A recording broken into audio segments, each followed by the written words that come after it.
Hello everyone and welcome to this session जहाँ पे हम बात करेंगे सीईटी 2026 के लास्ट मंथ में क्या करना चाहिए. Now I am sure that most of you would have been preparing for the CET really hard, but some of you might be struggling with CET in general. तो marks शायद stuck हो गए होंगे in 90 to 100 three digit scores नहीं आ रहे होंगे. कुछ लोग 120 125 में भी अटक गए होंगे. Now for all those of you we have our CET online course that is still going on. So make sure that you check out the course by using the link in the description box below. तो उसके prices भी slash कर दिए हैं. So do check out the course, and in case there is some doubt you have with regards to the course, let me know in the comment section or let me know by dropping us a mail or a message. Now in terms of what needs to be done, तो मैंने इसको 3 part में divide किया है. सबसे पहला part है जहां पे I am going to talk about the must do topics, जो बहुत ईजी टॉपिक्स पे जिनको डेफिनेटली करना चाहिए. Then I'm going to talk about the topics that have the highest ROI. And third thing I'm going to talk about is in terms of strategies. तो सबसे पहले must do easy topics जो एक sitting में बहुत easily हो सकते हैं.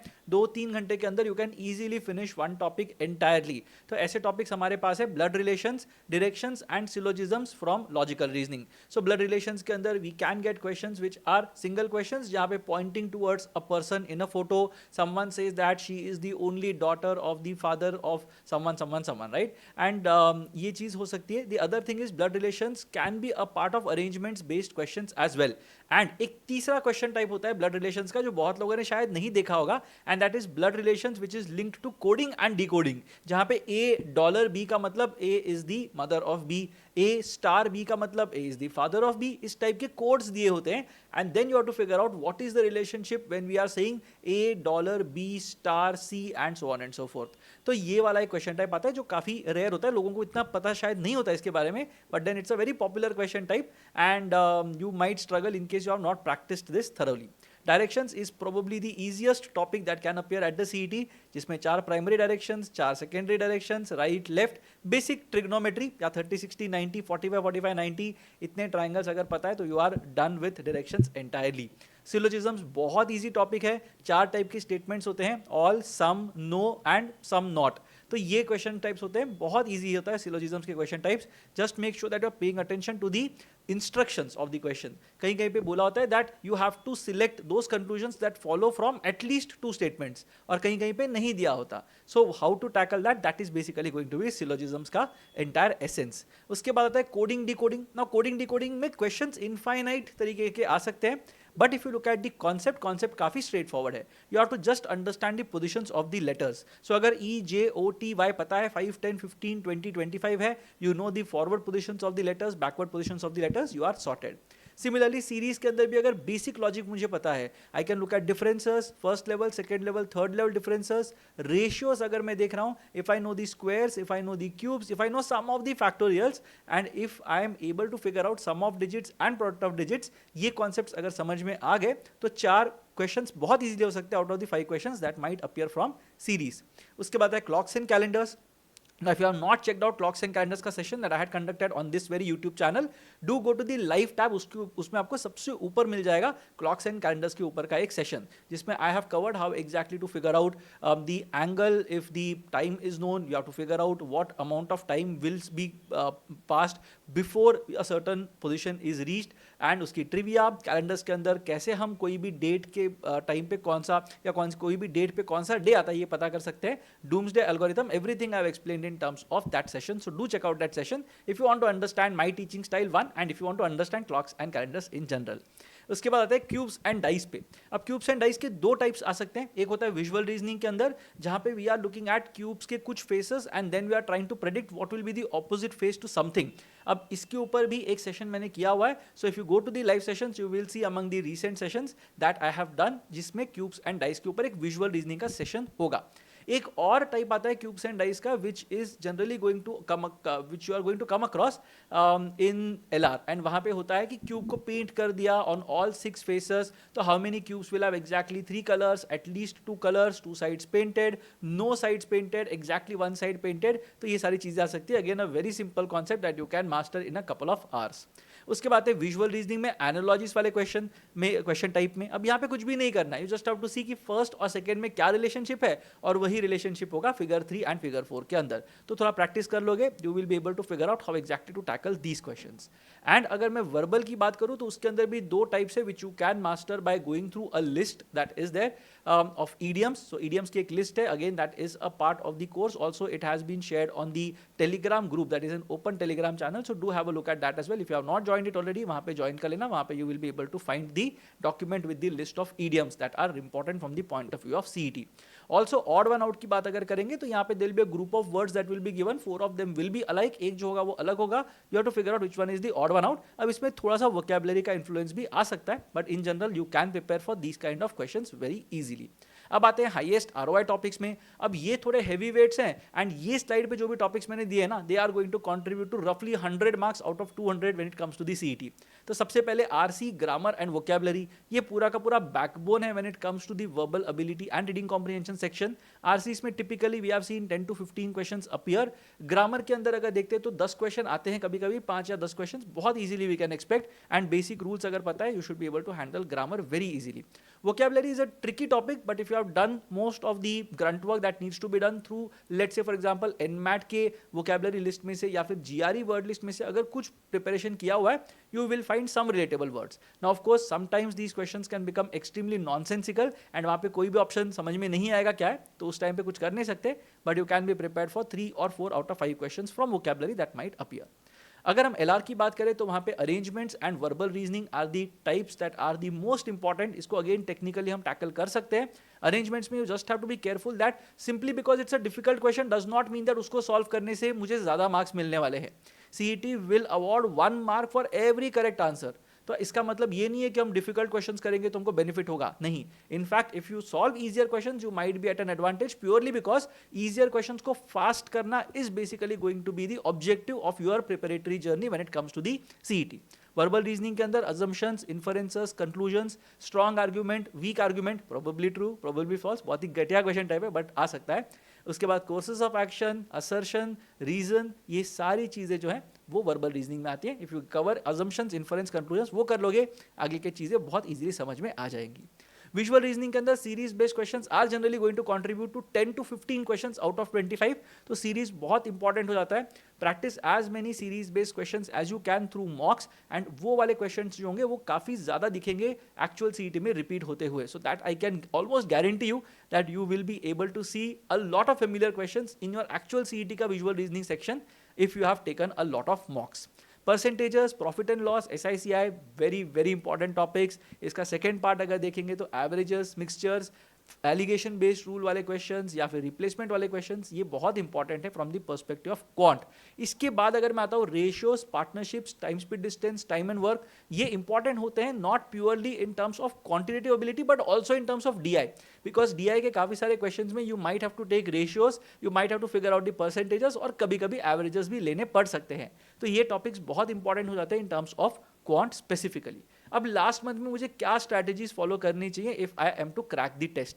तो सबसे पहले तो you have to understand that you have to revise all the topics and all the question types that exist, right. तो सारे के सारे टॉपिक्स, सारे के सारे क्वेश्चन टाइप्स अगर ठीक से कर लोगे तो definitely you will benefit from this. तो सारे टॉपिक्स मुझे आने चाहिए, सारे क्वेश्चन टाइप्स मेरे कवर होने चाहिए. ऐसा कोई भी चीज नहीं होना चाहिए जो मैंने ऑप्शन में छोड़ दिया है, नहीं तो it might result in a disaster. Because CET के अंदर ऐसा हो सकता है that your not so favourite question type might actually contribute to easy questions, और जिन्होंने वो प्रिपेयर किया उसको 5 मार्क्स ज्यादा मिल सकते हैं compare to you in a very short duration.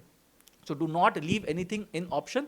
जितना हो सके सारे टॉपिक्स कर लेना और सारी चीजों को रिवाइज करना इज मैंडेटरी. मॉक्स देना बहुत जरूरी है, उससे भी ज्यादा इंपॉर्टेंट है उनको एनालाइज करना. So analysis in terms of CET mocks is not going to be as intense in terms of content जैसे कैट में हुआ करता था. CET के अंदर if you are taking mocks and analysing them, analysis बहुत ज्यादा डिपेंडेंट होगा trying to figure out what frame of mind were you in when you attempted a particular question. क्या ऐसा मुझे एक क्वेश्चंस का एक लिस्ट मुझे दिख रहा है, या एक लाइन में मुझे कुछ क्वेश्चंस दिख रहे हैं जहां पे I have spent more than 1.5 minutes कंसिक्यूटिवली? क्या मुझे ऐसे बंच ऑफ क्वेश्चंस दिख रहे हैं जहां पे 4 या 5 कंसिक्यूटिव आंसर्स मेरे गलत हो गए? Now that is basically an area for concern. So make sure कि एनालिसिस उस लेवल पे होना चाहिए. I am going to do an analysis video for all of you on this particular channel. So make sure that you are subscribed to the channel, you have turned on all the notifications that you are going to get, because when there is a session you should not want to miss that one. उसके बाद हमको 8 से 10 मॉक्स लेने चाहिए. Around 15 sectionals is what is going to be good enough in the last 1 month leading to the CET. So इतना अगर कर लोगे 3 दिन में एक मॉक या 4 दिन में एक मॉक अगर देते हो, that is going to be decent enough when it comes to the last month to CET. अब मॉक्स के अंदर एनालिसिस वाला जो एक्चुअल जो वीडियो होने वाला है, that is going to be a much more detailed video, but I am saying that you have to identify idle pockets when it comes to mocks. तो मॉक्स के अंदर कुछ चीजें होंगी, कुछ जगह होंगी जहां पे you are spending a lot more time than you would have desired. Now that might be because you are tired, you are not interested in that question type, या फिर in general you are not really having a good feeling while attempting the test. तो वहां पे मुझे मुझे आना चाहिए कि कहां पे मेरे आइडल पॉकेट्स होते हैं. So in my case, let's say for example my idle pocket comes after 1 hour into the test, let's say. तो 1 घंटे के बाद मुझे जो है ना मेरे फेवरेट क्वेश्चंस को रखना है वहां पे सॉल्व करने के लिए, क्योंकि वो करके मेरे पास फिर से मोमेंटम आएगा and then I will be able to continue with that momentum. But अगर मैं मोमेंटम लूज करता हूं सीईटी के बीच में because of a speed breaker, it's going to be a big problem. So make sure that you are identifying the idle pockets mocks के अंदर. Finalise the order of attempt. 10 लोग 10 चीजें बताएंगे. There are 24 different ways in which you can sequence your test, but none of them is the perfect way of doing it, right? ऐसा कोई perfect तरीका नहीं है. You can either go for your easiest, your best section upfront, अगर you want some impetus at the beginning of the test. या फिर if you are like me, I will attempt the most difficult section at the beginning of the test purely because I want to get done with the most difficult thing right at the start. तो last में मुझे जो चीजें करनी है ना वो मेरे फेवरेबल चीजें होंगी. So even if my energy is a bit low, even if I am a bit tired, I am still looking forward to solving that quant section towards the end. तो मैं वो वाली स्ट्रैटेजी फॉलो करता हूँ. If you have a different strategy, you can use that strategy if it has been working for you. So don't worry about which strategy is the best strategy. Whatever you are doing, whatever is working for you is the best strategy that you have. And if you want me to evaluate a strategy, let me know in the comment section what your strategy is and I will try to evaluate it for you. अब यहाँ पे एक चीज समझनी है that mocks are always going to be tougher than the actual CET. Mocks के अंदर देखा होगा कि यार 130 140 निकालना भी ना बहुत डिफिकल्ट होता है. 150 अगर निकलता है तो you are almost certainly going to be among the top 5 candidates. उतने डिफिकल्ट मॉक्स होते हैं. जबकि सीईटी के अंदर we have seen that people liberally score 170 175 180 अगर लास्ट डे के टेस्ट को बेंचमार्क रख के चले तो. एक आधा स्लॉट हो सकता है जो डिफिकल्ट है, जैसे my slot was supposedly the most difficult slot last year which was I think slot 2. In which I think the topper was somewhere around 150. I had a score of 151 in that section. तो इतना difficult हो सकता है. But otherwise, if you look at most of the CET actual response sheets that were available from last year, you will see that mocks are definitely going to be tougher than the actual CET. अब एक चीज बहुत important होती है यहाँ पे. A lot of people think that they are doing really well at the mocks purely because उनको दिखाई देता है कि उनका रैंक 25 है, 30 है, 35 है and so on. You have to understand that CET के जो मॉक्स होते हैं ना वो बहुत कम लोग देते हैं. I don't know why that is the case. इधर people are not very confident, not very motivated, या फिर बहुत सारे जो लोग हैं वो कैट दे के थक गए हैं, पक चुके हैं, because of which they are not taking any more mocks. But there are very few takers when it comes to CET के mocks specifically. So you will see that your rank will be 7th, 10th, 15th, 20th. ये सब ranks दिखाई देंगे. अब उसकी वजह से over confident मत हो जाना. Don't think that you are getting rank 20 इसका मतलब ये है कि JBIMS पक्का है. नहीं. You have to look at absolute scores. You will find a lot of people waking up very close to the CET. वो शायद विंडो के अंदर mocks देंगे भी नहीं, तो उनके स्कोर्स रजिस्टर नहीं होंगे. And don't be under that false sense of security या फॉल्स बिलीफ कि you are doing really well when it comes to the CET. ऐसा नहीं है. There are quite a few people who are going to turn up on the day when it matters the most. And सबसे important चीज, CET 1 जो होने वाला है 6 to 8 अप्रैल के बीच में, don't go to CET 1 with a weak section. Make sure that all your sections are reasonably strong. कहीं पे भी कोई भी सेक्शन इजी आता है, you should be good enough to pivot. तो भले ही क्वांट एंड LRDI शायद मेरे फेवरेट सेक्शंस हैं, बट अगर एक विजुअल रीजनिंग का सेक्शन आता है जो 25 आउट ऑफ 25 वाला सेक्शन है, I am pretty sure I will be able to handle it in 15 minutes 17 minutes and get those 25 on 25. तो उतना कॉन्फिडेंस होना चाहिए that if you have a easy section, if you have an easy section rather, you will be able to nail that section. तो वो बहुत important होगा, right? If you are still preparing for the CET, you are still struggling to improve your scores, do check out the CET crash course that we have. उसके अंदर सारे topics covered हैं, recorded sessions हैं, and there are plenty of tests that you can take, and of course the validity is going to be till CET 2. तो CET 1 and CET 2 के बीच में भी we are going to do some sessions which are going to be in addition to whatever has been promised in terms of the program. So make sure that you sign up for that at the earliest so as to avail the benefit till CET 2. And if you have any doubts regarding preparation or regarding the program, do let me know in the comment section, and I'll try to help you to the best of my ability. So wish you all the best for all of you who are preparing for the CET 2026.